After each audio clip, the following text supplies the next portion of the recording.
My brothers and sisters, welcome. Pro-life leader Frank Pavone here, bringing you my daily diary. What did I do each day? Today, I want to cover April 15th to 17th of 2026. So on Wednesday, April 15th, I was here in my office. I had a 6 a.m. appointment for some blood work routine for my regular checkups, and was right down here, down the street.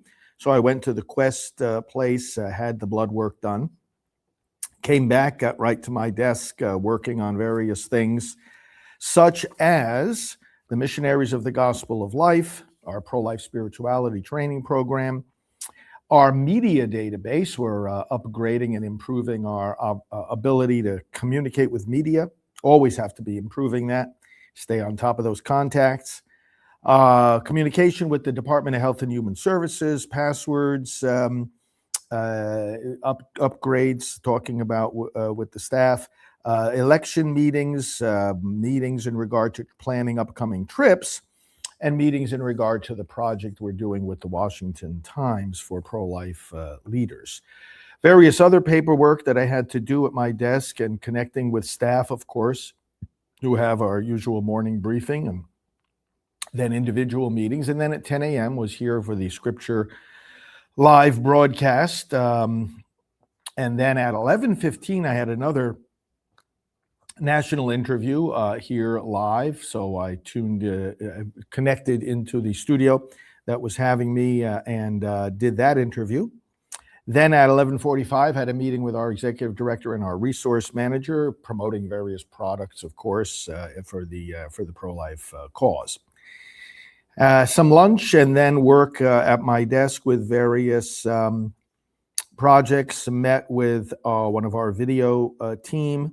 I worked on Catholic online courses and preparations for tomorrow's Missionaries of the Gospel of Life call, preparations for my upcoming trips, a 4 o'clock meeting with our executive director and our Washington, D.C. staff person, and then just quiet work the rest of the day here at my desk.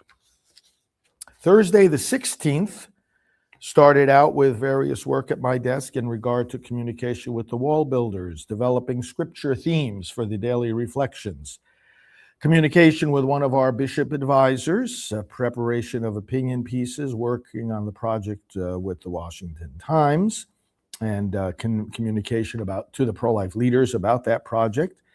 Did a joint article with historian Bill Federer, and that'll get published soon. Interviews getting set up with me and other leaders, both for my program and theirs. Communication about pledgers, thank you letters, and pro-life legislation. At 8 in the morning, I had a national radio interview. Went for about 20 minutes, I think. Met with the staff, communicated with them. 10 o'clock, Scripture live broadcast here. 10:30, another interview on a national show. I did that from here as well. Continued work at my desk and meetings with staff, and taped one of the pro-life programs for tonight. And then looked at various other tasks together with staff who were here in the office. At 3 o'clock, came into the studio for another interview for an hour for a pro-life podcast. Then continued with the late afternoon work, which always involves getting end-of-day updates from staff, and then had dinner. And then at 8 o'clock in the evening, led the Missionaries of the Gospel of Life Zoom call together with Janet, our executive director. These are people who have signed up for the pro-life spirituality training. Maybe some of you are among them. And then Friday, the 17th of April, another day very similar here in the office, early morning at my desk. Things like communications with the Right Side Broadcasting Network, studio adjustments to be made, the monthly statement that goes out to our monthly donors, templates for our stationery, getting those revised. The sad news of the passing of one of our Washington, D.C. collaborators, Peggy Nienaber. Some of you knew her, great, strong pro-life advocate. Communication with the White House, with preparation of email blasts going out, opinion pieces being written, and scripture themes being hammered out for our daily broadcast. Had the 10 o'clock scripture live program, then another interview at 11 o'clock with Bishop Aubrey Shines. Prepared for the statement, for the text for the monthly statement, I should say. At 12 noon was in here for yet another interview. Pastor John Amanchukwu, some of you might know him or have seen him, popular in conservative circles. John interviewed me on his program. Had a meeting with some of our staff that handle website and video production, as well as our radio program on Radio Maria. Did some taping for that. Had a broadcast scheduling meeting at 2 o'clock with the relevant staff. They promote our scheduled programs. More work at my desk, and then 4:30 rather, a phone call with one of our data management staff. Very important position. Data is the lifeblood of any organization and ministry. Right after that 4:30 data call, I had a 5 o'clock social media call with our coordinator of social media, and then got end-of-day updates from staff and continued quiet work into the evening. And that concluded those period of days, Wednesday, April 15th through Friday, April 17th, 2026. That's what I did. Hope your days are blessed and your work is fruitful for the unborn. We'll talk to you soon.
Changing our world is not a matter of wishful thinking. We have to participate in the process of making good laws and stopping bad ones.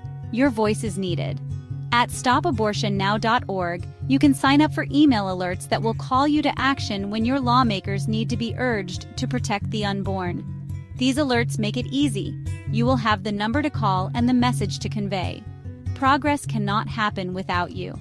Sign up for the action alerts today at stopabortionnow.org, sponsored by Pro-Life Vote. Follow him, Frank Pavone, Fr. Frank Pavone. He is the National Director of Priests for Life. Please go to priestsforlife.org. Frank Pavone. Frank, thank you very much.